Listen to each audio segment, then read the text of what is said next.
146 സങ്കീർത്തനം. കർത്താവ് മാത്രമാണ് രക്ഷകൻ.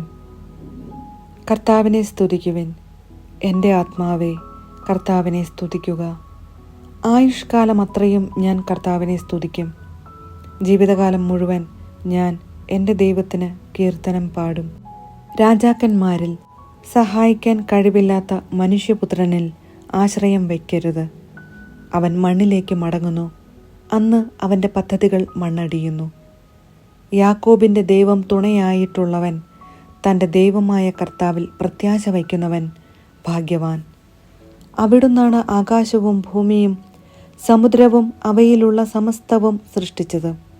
അവിടുന്ന് എന്നേക്കും വിശ്വസ്തനാണ്. മർദ്ദിതർക്ക് അവിടുന്ന് നീതി നടത്തിക്കൊടുക്കുന്നു. വിശക്കുന്നവർക്ക് അവിടുന്ന് ആഹാരം നൽകുന്നു.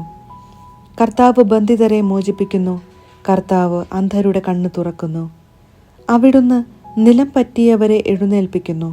അവിടുന്ന് നീതിമാന്മാരെ സ്നേഹിക്കുന്നു. കർത്താവ് പരദേശികളെ പരിപാലിക്കുന്നു. വിധവകളെയും അനാഥരെയും സംരക്ഷിക്കുന്നു. എന്നാൽ ദുഷ്ടരുടെ വഴി അവിടുന്ന് നാശത്തിലെത്തിക്കുന്നു. കർത്താവ് എന്നേക്കും വാഴുന്നു.